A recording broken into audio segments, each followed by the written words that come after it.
Thanks for joining us. I'm the Chamber's Vice President, Governmental Affairs, Scott Rogers. We're doing our City Council interviews, and we're pleased to have with us today Larry Mboga, who's running for re-election and for a 3-year term. Thanks for joining us. Thank you. Thank you for having me here. So before we get into public policy, that sort of thing, who is Larry Mboga, and what would you want people to know about you? Yeah, my name's, as you said, my name's Larry Mboga. I'm originally from Kenya. I've lived in America for over 30 years. I've lived in Australia for over 20 years. I think 23 to be exact. I have 3 kids. My daughter is 26. She's doing a master's. And I have a son who plays basketball for Memorial. And I have another son who goes to South Middle School. I used to coach High School for the last for 17 years, both soccer, track, and cross country.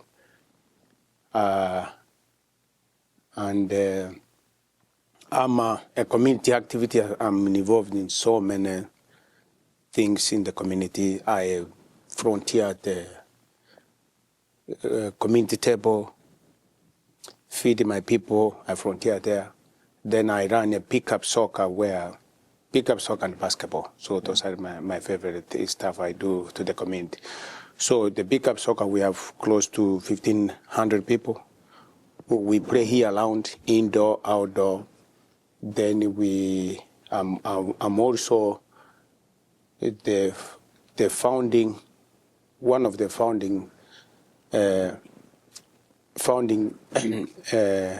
creator of 2 amateur clubs in Oklahoma, Union and Bateau. So you're involved in very many things in the community. So one of those is City Council, and you've decided to run for re-election. Why have you decided to try to stay on the council?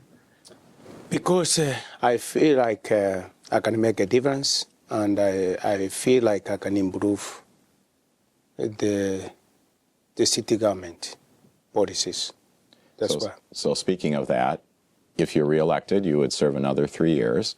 So what are some of the issues that you think would be important for you to concentrate on during your next term? One of the topics of affordable housing. That's a major one. Second one's related to affordable housing is homeless. Then we have PFAS, the clean water is one of the things that I'm passionate about.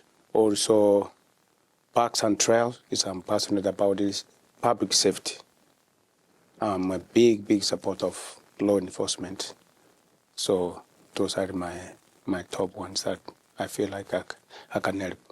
So when we look at what the city does and your service on the city council and the decisions that get made there, how do you think those affect the local economy? So, the local government play a big role in terms of when you talk about related to the business. So if, for example, I believe if the local government or CLEA can streamline the permit process to remove bureaucrats, then it will be easier for the startup business to start and keep going. So another thing that I believe in is business supporting. We support our business in terms of like the city should give grants, loans, and tax incentives so that any person who start a business, it will be easier for them. So they have already, they have a groundwork for them. Another thing I feel like is a community engagement where the business people and the community, we come together, we see which things is affecting both of us. Then that's the way I look at it. Then another thing I look at it is tourism, because if the city use the money to promote the tourism, you're gonna bring more visitors to the community, which will bring more. The more those people will bring more money, will push the economy by bringing more money, and the tax revenue will go up. Yep. Right, those are some good points, and Larry's running for re-election along with several other people, so we would encourage you to look at all of the videos and study up on the election, and be sure to exercise your right to vote on April 1st.